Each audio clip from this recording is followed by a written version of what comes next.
Guys WhatsApp welcome back to my channel. আমি Pallavi. I hope কি তোমরা খুব ভালো আছো, আমিও খুব ভালো আছি। আর ঠান্ডা প্রচন্ড পরিমাণের পড়েছে, আর আজকে তো রোদ্দুরও উঠেছে। দুদিন ধরে রোদ্দুরটা উঠছে, মধ্যিখানে তো একদম মানে রোদ্দুরের দেখাই ছিল না, সূর্য উঠছিলই না, এরকম মেঘলা হয়েছিল কদিন ধরে।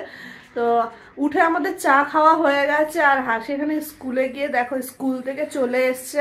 ব্লগটা অনেক বেলাতে স্টার্ট করছি, ওই জন্য আর গুড মর্নিং তোমাদেরকে আজকে বললাম না। এসে ওর কাজ বাজও কমপ্লিট হয়ে গেছে, বেড ফেড এখানে আজকে ও গুছিয়ে নিয়েছে। আর এই দেখো সোনু এখানে কি করছে, এই দেখো আজকে একটু সোনুর শরীরটা ভালো আছে। বলো তো হাই ওয়েলকাম টু চ্যানেল বলছে সোনু। আর গতকালের থেকে আজকে সোনুর শরীরটা একটু ভালো আছে, গতকাল শরীরটা সোনুর ভালো ছিল না। আর আমাদের এদিকে রান্না বান্নার প্রস্তুতিও শুরু হয়ে গেছে, এখানে পিসি কাটাকুটি করছে, সব কাটাকুটি করা কমপ্লিটও হয়ে গেছে। আজকে মেনু হচ্ছে, আজকে এমনি স্যাটারডে। আর গতকাল ভেবেছিলাম আমরা রান্না করবো ফুলকপি আলুর তরকারি, রাত্রে ডিসাইড হয়েছিল। আর হয়েছিল হচ্ছে তোমার বিটের চচ্চড়ি। ওই বিটটা একটু মানে তেলটা বেশি দিই, চচ্চড়ি না একটু ভাজা ভাজা টাইপের করি আলু আর বিট। তো আবার ভোর সকালবেলা ডিসাইড হয়েছে, বাবান বলছে আজকে লুচি করবে, তো আমি বললাম ঠিক আছে তাহলে ফুলকপি একটু পনির এনে দিয়ে ফুলকপি আলু দিয়ে পনির দিয়ে তরকারি করবো, একটা ভেজ তরকারি, আর সঙ্গে করব লুচি। তো এই যে পিসি এখানে ফুলকপি এগুলো কেটে দিয়েছে সব, তো আমাকে রান্নায় লাগতে হবে। এদিকে সোনুর জন্য ডিম সেদ্ধ বসিয়েছি, ডিম সেদ্ধ। আর এইদিকে দেখো জামা কাপড়ের পাহাড় লেগেছে এখানে, এগুলো সব ওয়াশিং মেশিনে ধোবো। প্রচুর কাপড় জমে গেছে।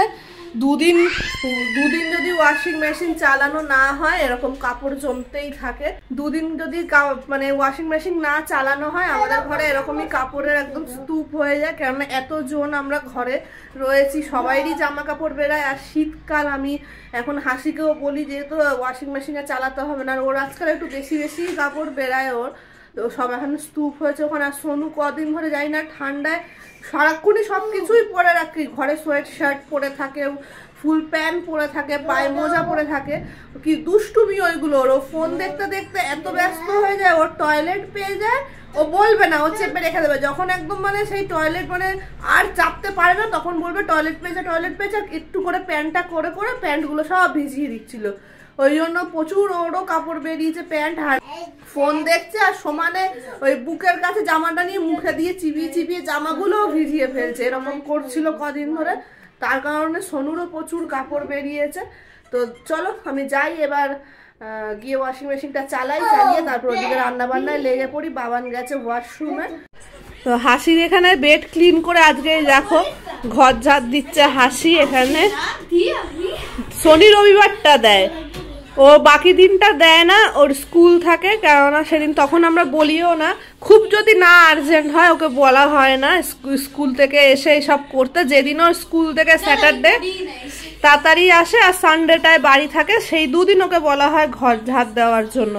কেননা সব কিছুই সবাইকেই শিখে রাখা দরকার, সেটা ছেলে হোক কি মেয়ে হোক। আমি কোনো কিছুতেই পার্থক্য করি না যে ছেলে বলে করবে না মেয়ে বলে করবে, সবাইকেই সব কিছু শিখতে হয়।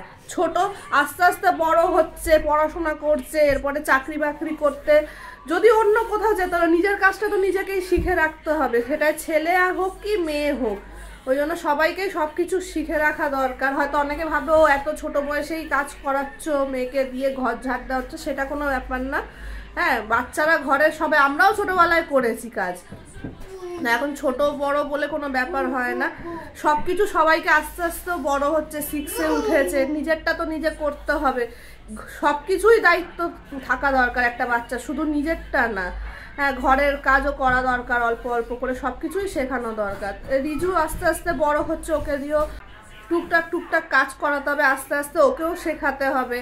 সোনু বড় হবে, সোনুকেও শেখাবো। আমার কাছে ওরকম কোনো ব্যাপার নেই। আর হাসি তো অনেক ছোট্ট থেকে এমনিও খুব কাজ করতে ভালোবাসতো। আগে যখন ছোট ছিল জামা কাপড় তুলে রাখতাম, কি সুন্দর ভাঁজ করতো, মনে হতো কি মানে সেই যেরকম মানে শপিং মলে সেই জামা কাপড় ভাঁজ করে দেয় না কিনতে গেলে, ওরকম ভাঁজ করে রাখতো, ছোটোর থেকেই করে। হ্যাঁ, তো এখন আমি যেহেতু স্কুল আছে, কোচিং আছে, প্রচুর চাপ থাকে পড়াশোনার, তো ওই জন্য তার বলি না ওকে, স্যাটারডে সানডেটাই আমি বলি। আর ঘরে ধরো ছুটি থাকলো, যখন থাকলো আমি বলি একটু আমি রান্নাটা করছি, তুই একটুখানি বিছনাটা ঝেড়ে দে না, ঘরটা ঝাড় দিয়ে দে, এই দুটো কাজই বলি। আর কাপড়টা ভাঁজ টাজ করে রাখে। ওদের নিজের রুমটা ও নিজে গোছায়, আমি বলি ওই রুমটা তোর রুমটা তুই গোছাবি।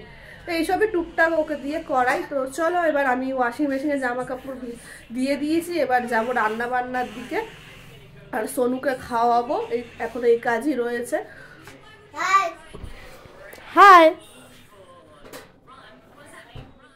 রান্নাঘরে চলে এসেছি। এখন রান্না করব পনির দিয়ে, ফুলকপি দিয়ে আলুর তরকারি। আর বাবান এখানে চলে এসছে ময়দা মাখতে। এখানে এই যে বাবান ময়দা মাখছে, এই যে আমাদের ময়দা। আর এই যে এখানে আমি পনিরটা কেটে নিয়েছি। এবার পনিরটা ভাজবো, আলুটা ভাজবো, সব ভেজে তরকারি করে ফেলবো একদম ফটাফট। এরপরে লুচি হবে। এটাই হচ্ছে আজকে দুপুরের লাঞ্চ আমাদের। হ্যাঁ, ডিনারও হতে পারে সঙ্গে। আমার তরকারি করাও হয়ে গেছে আর আমাদের লুচিও হয়ে গেছে, মানে হয়ে এসছে। এখানে বাবান ভাজছে লুচি। আমি তো লুচি ভাজার লোক। হ্যাঁ, লুচি ভাজার লোক। এই যে এখানে লুচি রয়েছে, এখানে ভাজা চলছে। আর এখানে পিসিকে খেতে দিয়ে দিয়েছি, বাচ্চারাও খাচ্ছে। এই যে আমার তরকারি, এখানে দুটো আলাদা আলাদা করে ভাগ করে ঢেলে রেখেছি। আর এই যে তরকারি, পনির, আলু আর ফুলকপি দিয়ে। আর ওইদিকে টিভি দেখছে আর রিজু হাসি খাচ্ছে, সোনুও খাচ্ছে সঙ্গে। এই যে তিনজন এখানে বসে খাচ্ছে।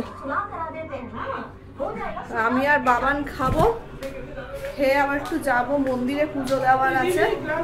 না আমার লাগবে না, এখন গরম জল খাবো না, রাত্রে খাবো আমি।